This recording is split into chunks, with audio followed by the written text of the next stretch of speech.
Next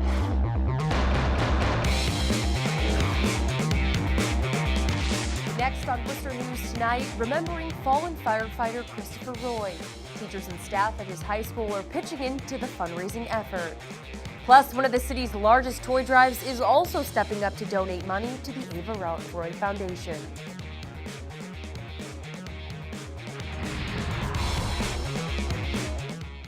Good evening and thank you for joining us. I'm Anna Botari. Community support continues to pour in following the passing of Worcester firefighter Christopher Roy. Tonight, one of the city's largest toy drives says they're giving part of their raffle proceeds to the Ava Roy Fund. Our Cam Jandro joins us now live with more. One of the city's largest toy drives says they're... Yeah, Anna, Planting the Seed has given up more than $1 million worth of toys since they started the toy drive nearly 50 years ago. And after an all too familiar tragedy here in the city of Worcester, they're stepping in once again to lend a helping hand. For 46 years, Planting the Seed has gathered toys for thousands of children in need in Worcester County. This year they'll do the same, while also lending a hand to the family of fallen firefighter Christopher Roy. We're giving half of the money raised from the raffle to Ava. That is, I cannot imagine how somebody can deal with what type of trauma and loss. The nonprofit is one of many stepping in to help Roy's 9-year-old daughter. Hundreds dropped off toys and bought raffle tickets. City Councilor Sean Rose says the toy drive is an example of Worcester's resilience. We're a big city when it comes to a lot of things, but when tragedies occur or there's people in need, we become a very small town. The drive takes place the second Thursday of December. Sadly, working alongside Worcester Fire this time of year is something the nonprofit has done before.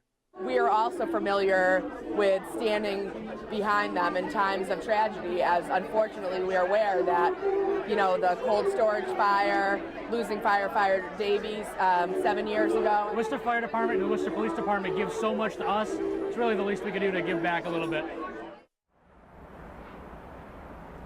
Now, services will take place right here at St. John's Church on Temple Street. Temple Street is one of many streets which will be closed down both Friday and Saturday for the services. Worcester is expecting more than 10,000 firefighters alone to come and pay their respects to one of their fallen brothers. We're live in Worcester tonight. I'm Cam Jandro. Worcester News Tonight. Christopher Roy's wake will be held tomorrow night from 4 p.m. to 8 p.m. at St. John's Catholic Church in Worcester. Police are reminding people Temple Street around the church will be closed after 2 p.m. and there will be no parking on the street. Worcester firefighters in the community are preparing to say a final goodbye to fallen firefighter Christopher Roy this weekend. And as they do, fundraising efforts are being held at the high school he graduated from. Our Brittany Schaefer has the story. Students and faculty at Burncoat High School are paying tribute to one of their alums. They are hosting a pancake breakfast honoring firefighter Christopher Roy, a 2000 graduate. Kids are really passionate about this, knowing that Chris was a kid that sat in the same seats that they do now. Once you're a patriot, you're always a patriot. Both the middle and high school are teaming up to raise money for Roy's 9-year-old daughter, Ava. Special education teacher Lisa Corzini is close with the Roy family and says it's been difficult for everyone. To get that call, it was heartbreaking because I immediately went to Ava, to his daughter, and he has sole custody of her. He was a wonderful father. Chris being a firefighter, he worked 2 jobs.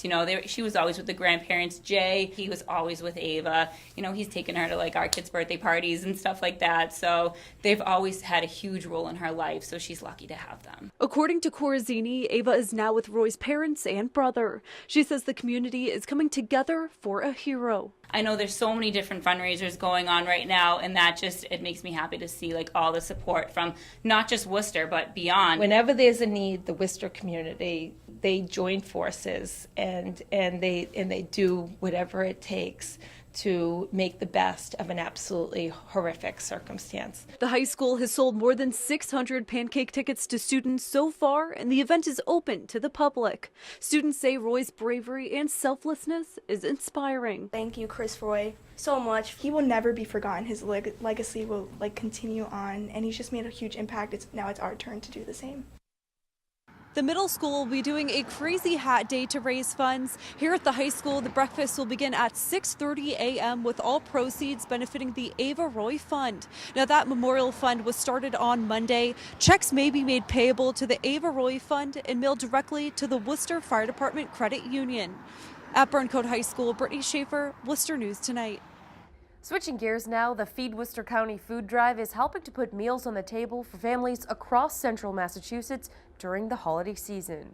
WSRS 96.1 and the Worcester County Food Bank have teamed up for the past 26 years to put on the event. They're holding it outside Market 32 on Pullman Street, collecting food and fund donations and filling up the food bank's truck. Morning hosts Suzanne and Greg are broadcasting live on location to encourage people to come down and donate. Been coming down because they've been inspired, because they've been listening to the Christmas music that we have going, and they hear that there's kids that are hungry and they want to help kids, and it's, I think, just starting at such a young age is such a cool thing to see. People come down and they say, we heard you guys helping, we want to help too, and it's infectious. What's for better sure, than yeah. that? The food drive will be held tomorrow from 6 a.m. to 7 p.m. and Saturday 9 a.m. to noon. A potential threat made to a Worcester public school student leads administrators to send home a notice to parents.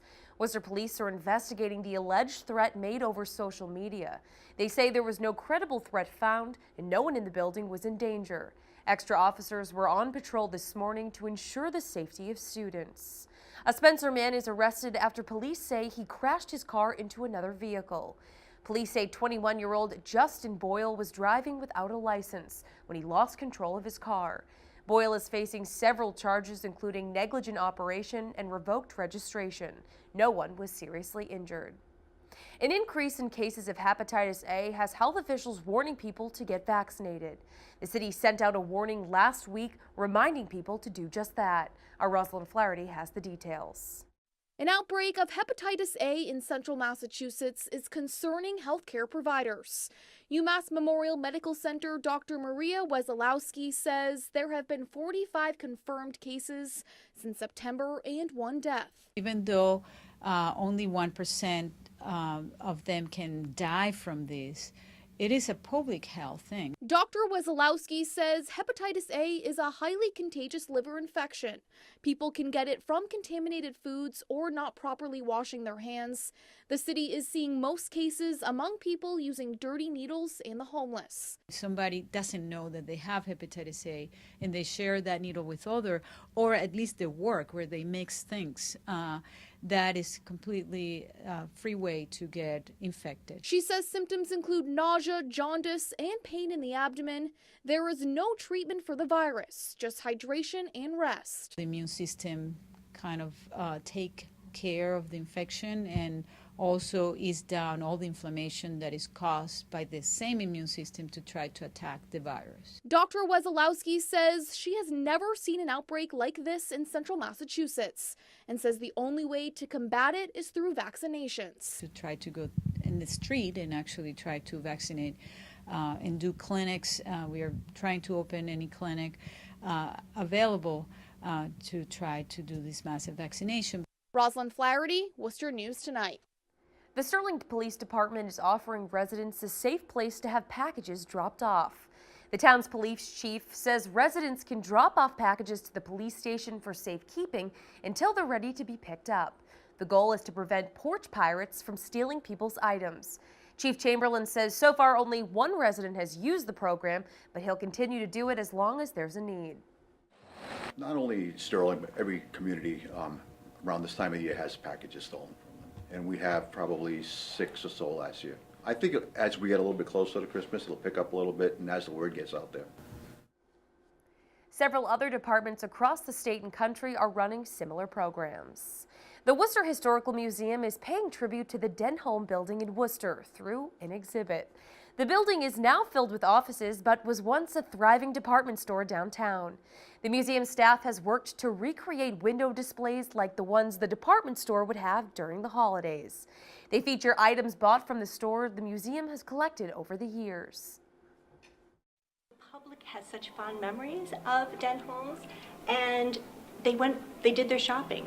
They also were just so thrilled to see the beautiful displays that brought so many great memories of times past. The windows will be on display for several weeks at the Worcester Historical Museum.